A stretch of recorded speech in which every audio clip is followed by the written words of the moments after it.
Assalamualaikum class 5. Today we are going to start with our lesson number 15, lecture number 2, and that will be on the topic of why does an iron ship float. कि आपकी जो iron ship है पानी के अंदर वो क्यों float करती है. लास्ट टॉपिक में हमने बेसिकली आर्शिमिडीज प्रिंसिपल पढ़ा था, and we had studied about a force that was known as to be the upthrust. That was a force inserted by the or exerted by the water over an object. So continuing the given topic, we are going to start with our next topic, that why does an iron ship float. इसके लिए आपको सबसे पहले उन्होंने एक experiment provide किया हुआ है, that take a piece of plasticine and roll it into a ball, drop it in water, it will sink. Take out the plasticine and shape it to make a boat. Now put it carefully in the water. Does it float? And if it does, then why? आपके पास plasticine basically जो आपकी clay dough होती है, जिसे आप different objects बनाने के लिए यूज़ करते हैं, खेलने के लिए यूज़ करते हैं, तो उसको आप लें और उसका एक छोटा सा गोल सा एक आप बॉल बना के उसको पानी के अंदर डाल दें. तो आप देखेंगे कि जैसे ही आप उसको पानी के अंदर डालोगे तो वो पानी के अंदर सिंक करना स्टार्ट हो जाएगा, उसके अंदर डूब जाएगा. वेयर जब आप उसी प्लास्टिसिन को निकाल कर उसको एक बोट की शेप दे देंगे और अगेन उसको वाटर में रखेंगे, तो you will see that it will start floating over the surface of the water. Why does this happens? इसकी जो है वो रीज़न आपको नीचे उन्होंने दी हुई है. The reason is that this happens because the boat being bigger than the ball displaces greater volume of water than that of the ball. अब जो आपने बोट बनाई थी उसी प्लास्टिसिन की, जो प्ले डो आप यूज़ कर रहे थे, वो बोट उसका साइज़ देखें वो आपके पास बड़ा है as compare to that of the ball that you had made, right. So therefore the object that has a greater size will tend to displace greater amount of water. यानी कि अगर किसी ऑब्जेक्ट का साइज़ बड़ा होगा, आप उसको पानी में फेंकें तो वो ज़्यादा अमाउंट ऑफ पानी जो है उसको डिस्प्लेस करेगा.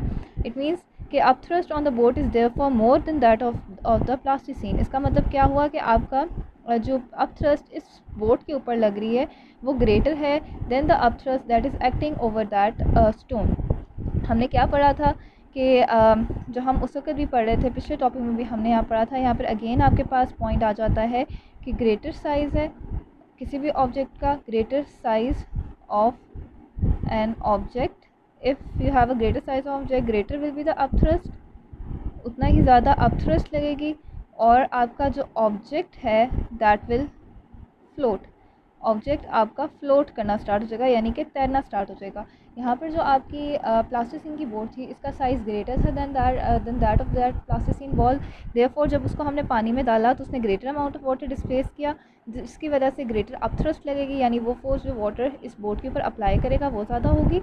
And the last point will be that the object will start floating. इस वजह से आपका जो ऑब्जेक्ट है वो फ्लोट करेगा. दैट इज़ वाई आपकी जो प्लास्टिसिन की शिप है वो फ्लोट करती है, वेयर प्लास्टिसिन बॉल जो है वो सिंक करती है. वाई? कि आपके पास बॉल का साइज़ छोटा है. Smaller the size of object, smaller the size of an object, lesser will be the upthrust, उतनी ही कम अपथ्रस्ट लगेगी. That is the force of water on that object will be less and the object will sink. वो object जो है वो आपका sink करना स्टार्ट हो जाएगा, यानी कि तैरना स्टार्ट हो जाएगा.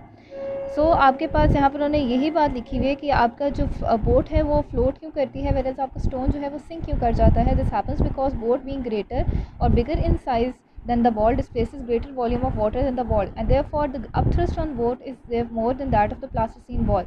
इसी वजह से आपका बोट का क्योंकि साइज़ बड़ा है, अगेन यही बात है, आप इस पॉइंट को बेशक अपनी बुक पे नोट करें कि ग्रेटर साइज़ ऑफ ऑब्जेक्ट, जितना ज़्यादा साइज़ बड़ा होगा उतना ही वाटर डिस्प्लेस होगा, उतनी ही ग्रेटर अपथ्रस्ट लगेगी और ऑब्जेक्ट आपका फ्लोट करेगा. That is why our plasticine boat floats on the surface of water, whereas plasticine ball sinks in the water. Why? Because it has a smaller size and therefore it displaces less amount of water and will have the lesser upthrust will act upon it and therefore this object will sink. Put small stones in the boat, it can support a few stones but then the total weight of the boat and stones become greater than the upthrust and boat will sink. अब आपकी boat किस सूरत में जो है वो sink करेगी? जब आप स्टोन्स ले लें कुछ और इसके अंदर रखते जाएं, एक रखेंगे, दो रखेंगे या तीन रखेंगे, उतनी देर तक आपकी बोट जो है वो स्टेबल रहेगी. वो क्या वो तब तक वो फ्लोट करती रहेगी. लेकिन एक टाइम ऐसा आएगा जब आप बहुत सारे स्टोन्स के अंदर रख दोगे और अल्टीमेटली ये बोट भी जो है वो पानी के अंदर आपकी सिंक कर जाएगी, क्योंकि इसका वेट जो होगा वो अपथ्रस्ट से भी ज़्यादा होना स्टार्ट हो जाएगा. फॉर एग्ज़ाम्पल आप लेते हैं, आप खेलने के लिए आपने एक बोट बनाई, आप बेशक घर में बना के देखिएगा, आपने उसको पानी के किसी भी बाउल में रख दिया, ठीक.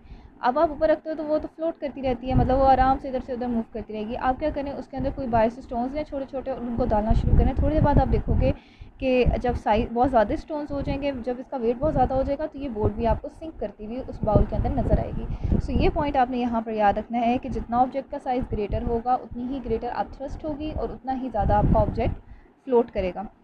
The reason why an iron ship floats is the same. अब यही रीज़न है जिसकी वजह से आयरन शिप जो है वो आपकी पानी के अंदर फ्लोट करती है। जो लोहे की बनी हुई शिप्स होती हैं, it is made shaped so that it is hollow inside. It therefore displaces much more water than an iron wall made up of the same amount of iron. But if you go on loading a ship, at some stage its weight will become more than the upthrust and it will ultimately sink. अब आपकी जो ये iron ship होती है, जो आप cruise वगैरह देखते हैं पानी के अंदर, मूवीज़ के अंदर, कार्टून्स के अंदर, या कभी रियल लाइफ में देखे हो, तो यहाँ पर जिसका ये नीचे वाला सारा पोर्शन होता है ना, ये सारा जो है वो हॉलो होता है, यानी ये खाली होता है। हॉलो का मतलब है खाली।